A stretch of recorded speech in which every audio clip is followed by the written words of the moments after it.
Bonjour à tous, désolé on commence un petit peu en retard, vous l'avez vu, petit problème technique, mais ça y est, on va démarrer. Donc merci déjà à tous d'être venus pour assister aujourd'hui à une conférence sur le biomimétisme. Nous avons la chance d'avoir comme intervenant M. Yves Butin, enseignant-chercheur à l'IRIT, l'Institut de recherche en informatique de Toulouse.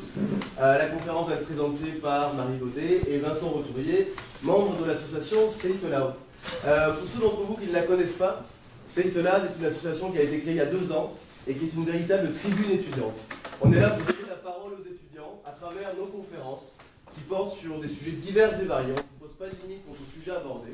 À partir du moment où on considère que le sujet est digne d'être et qu'on a des intervenants de qualité, on va essayer d'en parler. On promeut aussi un peu la liberté d'expression, la liberté de parole. Et pour ce faire, on anime des ateliers débats tous les lundis en anglais, tous les mardis en français, pour que les gens puissent s'entraîner, être à l'aise pour parler en public et parler correctement des sujets qui les intéressent. Cette année d'ailleurs, l'association participe à la compétition nationale de débat inter-école. Donc si c'est le genre d'événement qui vous intéresse, vous pouvez venir y assister, mais évidemment si vous engagez dans les ateliers débat à nos côtés, vous pourrez aussi participer à cette compétition. Donc j'espère que nous allons passer un bon moment ce soir avec dans cette conférence. Et si l'association vous intéresse, après le cocktail, on pourra en parler entre les débats et les conférences. Je suis sûr qu'il y a plein de sujets qui peuvent vous intéresser. Si vous voulez en parler, vous pouvez passer par nous, vous pouvez rejoindre notre association. Merci. Je vous laisse la parole. Merci. Donc, bonjour à tous, bienvenue. Aujourd'hui, on va parler de biomimétisme. On a avec du temps qui est spécialiste en vie artificielle. Donc, comme on dit, c'est un sujet qu'on trouve passionnant et quelque part indispensable pour envisager un futur durable. Donc, il nous semblait important de l'aborder en conférence. Qu'est-ce que le biomimétisme ? Sémantiquement, ce serait le mimétisme du vivant, de bios le vivant. Dans le Larousse, on peut lire biomimétisme non masculin, démarche d'innovation durable qui consiste à transférer et à adapter à l'espèce humaine des solutions déjà élaborées par la nature. Donc, déjà, ça commence à être intéressant. On voit les mots innovation, durabilité, l'espèce humaine et des solutions qui existent déjà dans la nature. On parle d'innover en matière de technologie, d'architecture, d'industrie, en s'inspirant de ce qui existe déjà.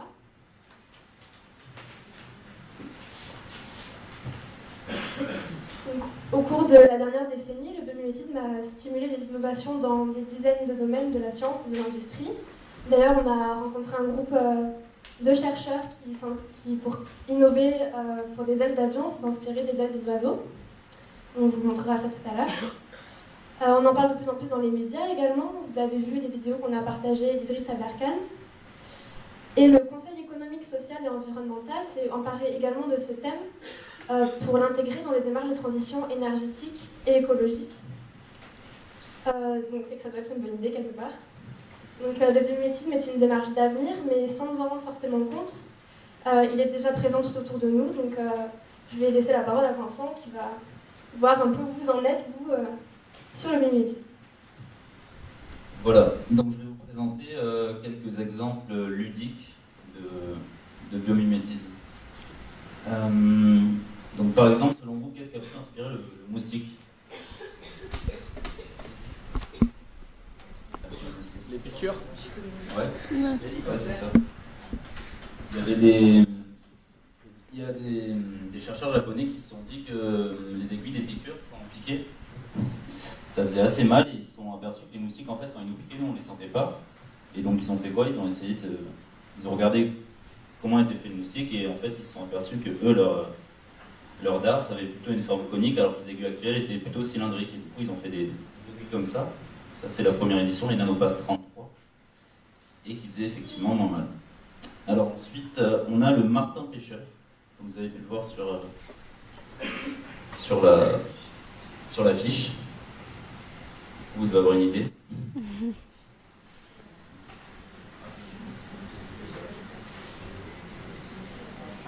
Ouais, je vais vous le dire. Ça a inspiré le design du nouveau TGV japonais, le Shinkansen. En fait, les designers japonais qui devaient le redessiner étaient confrontés à un problème, c'est que lorsqu'ils rentraient dans des tunnels, à cause de la compression de l'air, ça ralentissait énormément le train et ça émettait énormément de bruit. Et ils se sont aperçus que le martin pêcheur, lui, qui rentrait dans l'eau pour chasser, il perdait très peu de vitesse et il faisait aucune goutte d'eau. Et du coup, ils ont redessiné le nez du train en s'inspirant du martin pêcheur et ils ont obtenu des résultats de... Ça avait une meilleure entrée dans les tunnels, donc ça faisait moins de bruit et ils ont réduit leur consommation de 15% en moyenne. Ensuite, on a un exemple un peu moins connu, qui est le papillon morpho d'Amérique. Je ne sais pas si quelqu'un a une idée. Si du temps, peut-être que vous avez une idée. Non. Et en fait, ça a inspiré une technologie de sécurité pour les billets de banque notamment. En fait, le truc, c'est que, comme vous pouvez voir sur les ailes du papillon, le bleu, ce n'était pas issu de pigments ou de colorants ou quoi que ce soit, c'était en fait des nanotrous, c'est des tout petits trous, de l'échelle de 1500, enfin moins épais qu'un cheveu. Et avec certaines substances appliquées dessus, comme la l'acétine, ça crée des diffractions, entre guillemets, et ça crée des couleurs sans pigments, et du coup, ça crée quelque chose de très difficilement contrefaçonnable, je sais pas comment dire. Maintenant, on va passer juste à deux petits exemples d'architecture. Donc, selon vous, qu'a pu inspirer un fémur humain? Et plus précisément, la coupe sèche.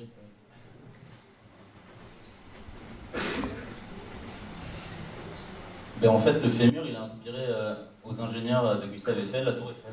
Enfin, dans la forme et dans la capacité à soutenir de grands poids, ils sont inspirés du fémur pour construire la tour Eiffel et pour imaginer un édifice qui pouvait supporter un tel poids. Et enfin, on a l'exemple des termitières. Donc là, en gros, le truc, c'est que dans les endroits désertiques, il fait très chaud la journée et très froid la nuit. Donc on a de gros problèmes de climatisation et de chauffage.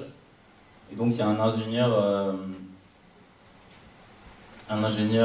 au Zimbabwe, Mike Pierce, qui a construit un immeuble inspiré sur le schéma des termitières et qui consomme, selon lui, jusqu'à 90% de moins d'énergie que ses voisins, en s'inspirant de ce fonctionnement avec des grandes cheminées, des entrées d'air par le bas pour attirer l'air frais, etc. Donc on voit par ces exemples qu'il y a déjà beaucoup d'applications dans le monde actuel du biomimétisme et souvent avec une destinée de consommer moins aussi. Et voilà, je vais laisser la parole à Marie. Oui, donc en fait, on va laisser la parole à Yves Dutin qui va nous présenter, lui, nous définir plus précisément et plus scientifiquement la notion de biomimétisme, de vie artificielle aussi, puisque c'est votre sujet de recherche. Voilà, donc je vais vous laisser la parole et je crois que vous avez préparé une petite présentation. Oui, je vais préparer quelques slides. Et bon, alors, moi je me demande comment l'être humain peut faire autre chose que d'imiter ce qu'il voit. Et qu'est-ce qu'il voit? Il voit le monde physique à travers ses yeux, ses perceptions, ses outils qu'il a développés, et puis ce monde vivant, avec ses organisations, ses règles, ses structures. Et donc finalement, je me demande s'il existe d'autres systèmes que, pas forcément les bio-inspirés, mais inspirés par ce qu'on voit. Parce que quelque part, tout l'ensemble des sciences, ce qu'on construit, c'est la condition humaine qui les fabrique. Et cette condition vient de très loin, mais elle est plongée dans cet univers et l'homme se crée des représentations de l'univers, et puis a inventé des langages, et puis des modèles, et puis des sciences, des arts, pour essayer de décrire son environnement. Moi, je travaille dans une discipline qui s'appelle la vie artificielle, Artificial Life. Donc il y a une petite équipe ici, mais qui est bien, ma foi. On est en relation avec des laboratoires dans le monde entier. J'ai eu la chance de travailler un peu avec les gens de Cornell, surtout l'équipe de Hudson. En bio-inspiré, c'est vraiment un des meilleurs au monde en technologie bio-inspirée. MIT, Harvard, ici, etc. La vie artificielle, c'est une discipline, c'est pas une discipline, c'est un thème de domaine de recherche qui essaye de comprendre comment la vie a pu apparaître, s'organiser.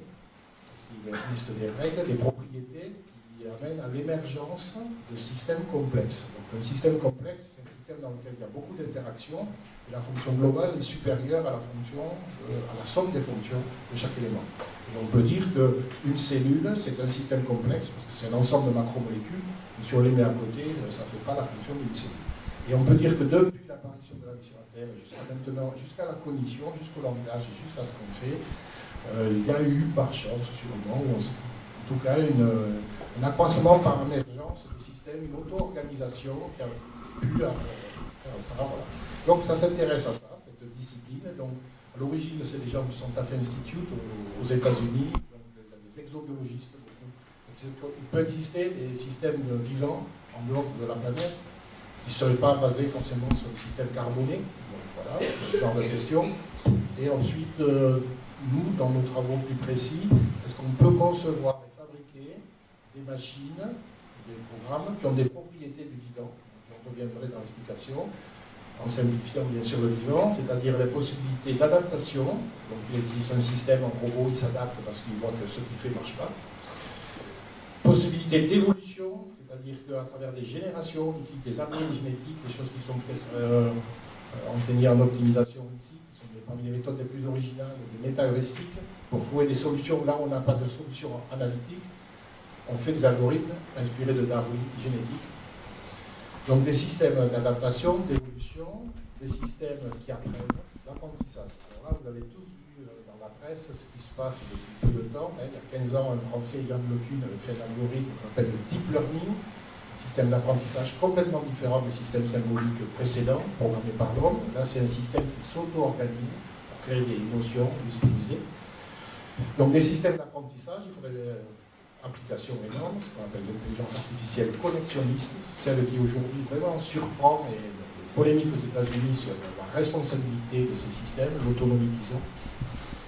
Et la dernière propriété, c'est la réplication. Alors la réplication, j'ai la chance d'avoir encadré la thèse de Nicolas Lassalle, qui a fait ici, qui est passé à Cornell ensuite, et qui a monté le Fab Lab de Toulouse, j'espère que vous connaissez, un des lieux les plus innovants, où on utilise entre autres des imprimantes 3D. Aujourd'hui, en simplifiant, on peut faire des machines qui conçoivent des systèmes et qui les impriment. Donc on n'est pas loin, c'est pas Terminator, mais on a des algorithmes qui sont capables, par des mécanismes stochastiques d'évolution, de trouver des solutions là où l'homme n'a pas forcément de solution, et les imprimer. Et ça fait penser aux cellules vivantes, parce qu'une cellule, elle a un code génétique et elle a une imprimante 3D, je vais le montrer dans les choses. Voilà, donc ça pousse assez loin, ça pourrait être en lien avec le transhumanisme, tel que vous aviez fait une conférence. C'est vrai que c'est très étonnant quand on regarde les travaux de la Singularity University à Mountain View, qui est à côté de chez Google. Ray Kurzweil, son président, a été embauché pour diriger le département d'intelligence artificielle de Google. Yann LeCun, qui a inventé le deep learning, est à la tête du département d'intelligence artificielle de Facebook, qui est à Paris, qui est aux États-Unis, c'est là où il y a les meilleures équipes. Et donc voilà, est-ce qu'on peut concevoir des systèmes, ou en simplifiant, des machines vivantes? Alors, en mécatronique, ce ne sont pas vivantes, c'est des pièces électroniques, c'est des programmes. Par contre, la suite, je montrerai aussi sur quelques transparents, l'ère qui arrive des 30, à mon sens, vraiment des 30 prochaines années, c'est la programmation du vivant. C'est-à-dire ce qu'on a fait dans les ordinateurs dans les années 80, pour faire un point dans les années 70, il fallait appuyer sur des clés. Après, il y a eu les cartes perforées. On rentrait en binaire les instructions d'assembleur. Puis il a été construit des langages. Aujourd'hui, quand vous postez une vidéo sur YouTube, il y a peut-être 100 millions de lignes qui tournent sur l'ensemble des data centers, etc. Vous appuyez un clic. Et là, je montrerai quelques exemples de biologie synthétique, qui est peut-être la chose la plus étonnante, inspirée du vivant, bien sûr, et encore plus, c'est programmer le vivant.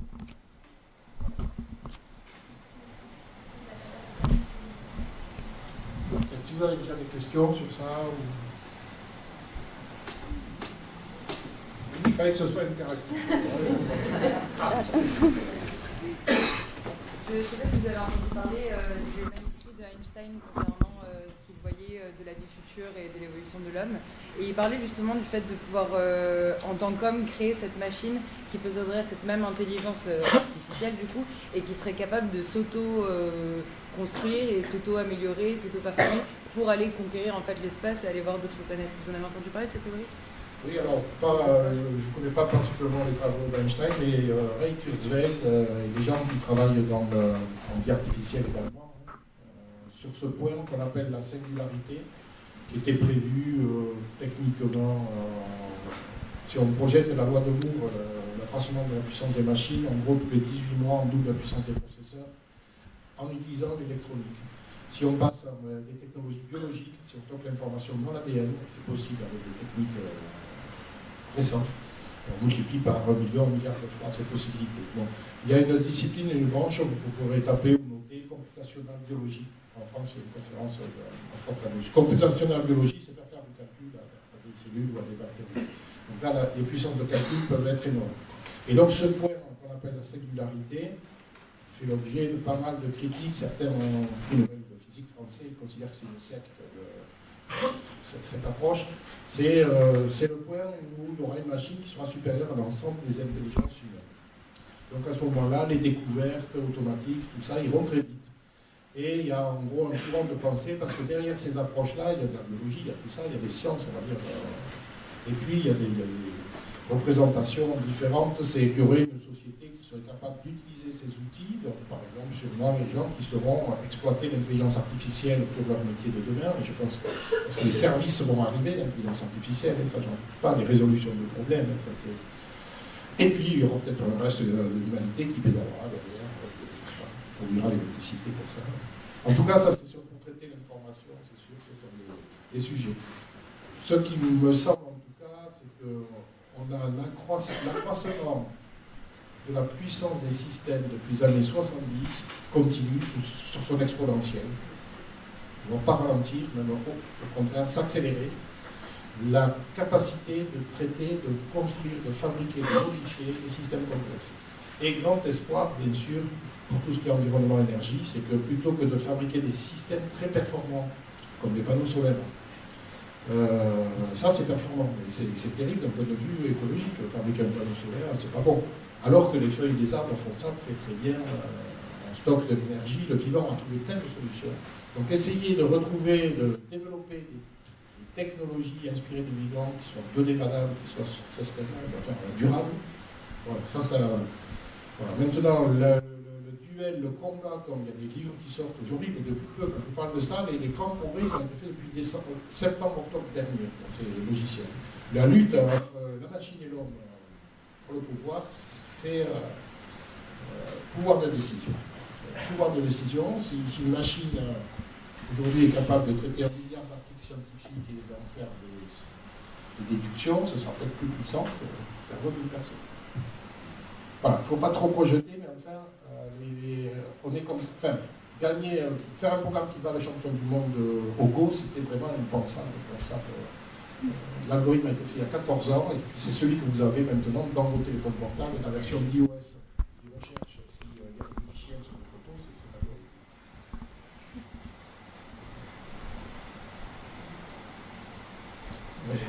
Est-ce que dans les milieux que vous fréquentez, il n'y a pas une certaine peur de cette évolution quasiment exponentielle de ces algorithmes? Non, parce qu'il y a les artistes. Et ça donne le souffle. Effectivement, si on regarde que l'aspect scientifique, et on se dit qu'il n'y a pas une dimension philosophique ou artistique, on se dit qu'on manipule une chose encore plus puissante quand le nucléaire est arrivé, quand on fera des hommes, je ne sais pas.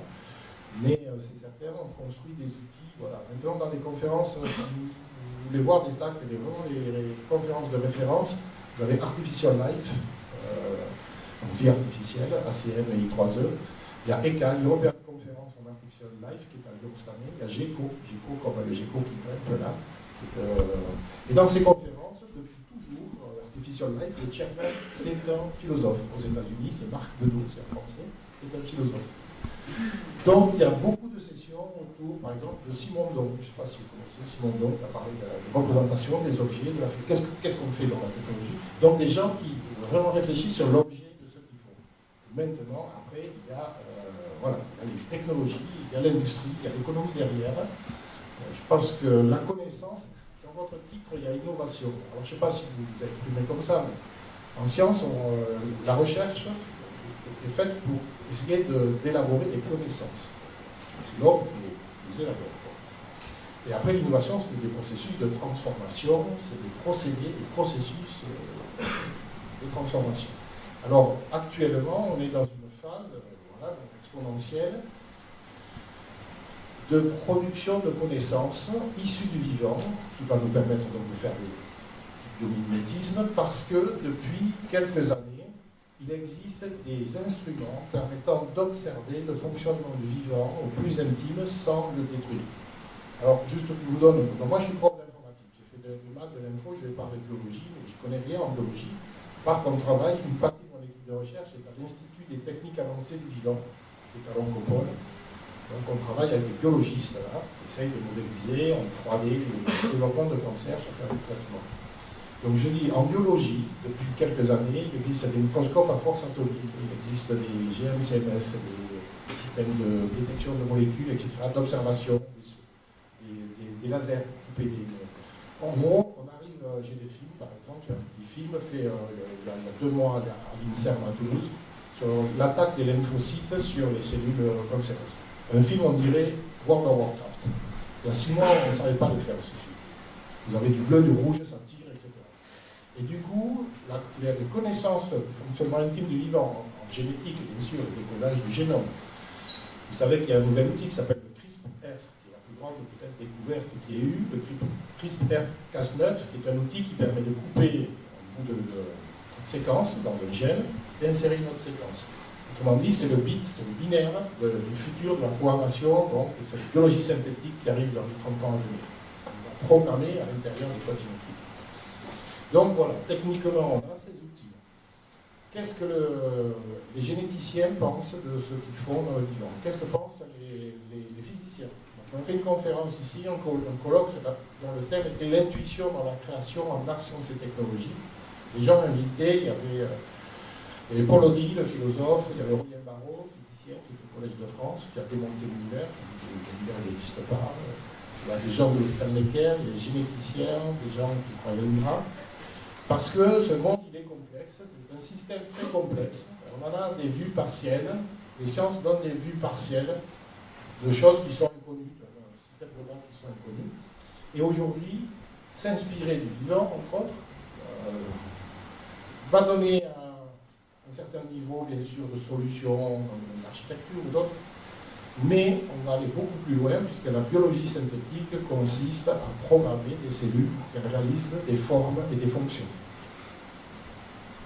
Et donc, après, qu'est-ce qu'on en fera de ce système? Je pense qu'on peut faire des choses extraordinaires dans la lutte contre les maladies, etc. Alors, l'humain augmenté, bien sûr, on parle de ça. Moi, j'ai fait des conférences là-dessus. Il y a beaucoup de délires aussi. Il faut arriver à trier. C'est difficile de trier. Je disais, avant de venir, j'ai cherché biomimétisme. Vous avez sur YouTube des conférences. Il y a des charlatans complets. Puis vous avez des gens extraordinaires qui ont fait le truc sur TEDx. Regardez, vous allez avoir du mal à... C'est terrible, c'est extraordinaire l'accès qu'on a par Wikipédia, mais le bruit qu'il y a et le traitement de l'information qu'on peut en faire, là il y a de l'innovation à faire aussi. Qu'est-ce qui différencie un système naturel d'un système artificiel? Justement, d'après vous, quelle différence entre un système naturel et un système artificiel? La distinction est arbitraire, on considérera que quelque chose est artificiel parce qu'il a été fait de la main de l'homme. Il me semble que c'est la seule différence qu'on peut en faire. Artificiel, créé par l'homme, naturel, entre guillemets, qui ne serait pas créé par l'homme. Mais c'est... Voilà, donc ça c'est une question, mais d'emblée on est d'emblée sur une dimension philosophique. L'école de Santa Fe Institute considère que la technologie est un état d'évolution de la matière. Bon, ça va un peu loin. Ça va quand même assez loin parce que cette technologie, quand on travaille avec des biologistes, juste quelques chiffres, puisque sur Terre, les animaux ne représentent rien. 1999 des espèces vivantes sur Terre sont des bactéries. Donc bactéries qui ont 3 milliards d'années de recombinaison génétique. Et après, on a des sous-branches. Sous-branches, et dans les 2 petits bouts de branches, on a ces êtres, les mammifères, tout ça. Pardon, c'était votre question, j'ai pas eu. Non, j'essaie de répondre. Dans le naturel artificiel. Et donc la matière s'est auto-organisée à créer ce vivant, et on va considérer que ce qui est naturel, c'est ce qui existe, ou en tout cas ce qu'on voit. Et puis si on fabrique un uranium, je ne sais pas, une certaine 240, je ne sais pas quoi, qui a disparu dans l'utile, on va dire que c'est un matériau artificiel. Donc c'est l'homme qui l'a fabriqué avec ce qu'il avait autour de lui. L'homme étant a priori naturel, puisqu'il est dû à ses recombinaisons atomiques de fabrication, on peut considérer que c'est une continuité dans la capacité d'accroître la complexité. Il y a des systèmes qui, par des miracles de Dieu, on met ce qu'on veut, pour les 4 forces, c'est de les unifier, gravitation, électromagnétique, nucléaire forte, nucléaire faible, ça, apparemment, le monde est construit avec ça, sauf qu'au niveau mécanique quantique, c'est pas vrai. Et puis l'homme là-dedans, il a fabriqué, il utilise ces systèmes, il influe son environnement, et c'est vrai, on va dire que c'est artificiel si c'est fait par l'homme. Les gens qui travaillent aujourd'hui, les juristes par exemple, qui travaillent sur l'autonomie des systèmes, un système qui est autonome, l'homme fabrique un système qui est autonome, donc l'homme est plus responsable de ça. Et ce système prend une mauvaise décision. Alors moi je disais, peut-être qu'un jour, une intelligence artificielle qui aura planté une voiture, comme c'est arrivé, je sais pas, il y a pas longtemps, ça, peut-être qu'à s'il passe au tribunal, il faudra dire, soyez clément, messieurs les juges, il a appris sur des très mauvais jeux de données. Je ne sais pas, il a eu le passé.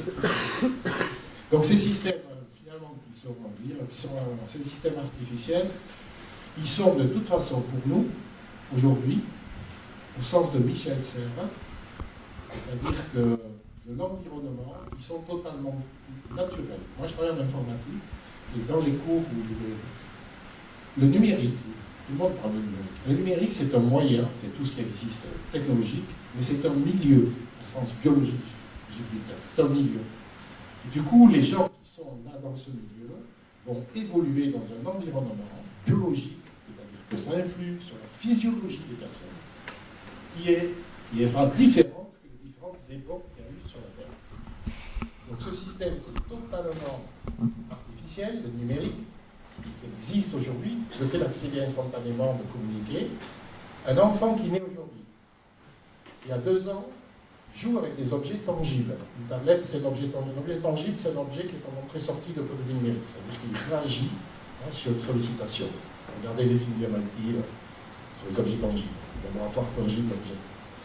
Donc cet enfant se crée mentalement des représentations de son univers, qui est un peu différente du hocher juste qui fait un bruit quand je bouge un bras. Donc les schémas mentaux qui se représentent sont différents. Donc la représentation du monde, la manière, la culture, les langages, la manière dont il va sera différente. La physiologie sera différente. Ce sera naturel. Donc artificiel, naturel, il y a pas mal de choses assez intéressantes à voir.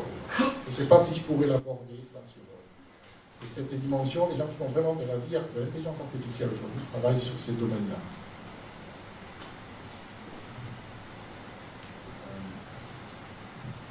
Oui. Moi, je me posais. Alors, je ne sais pas si dans votre domaine, qui quand même a souvent pour objectif de reproduire ce que fait l'homme, voire de le battre, comme vous disiez, pour le go, etc.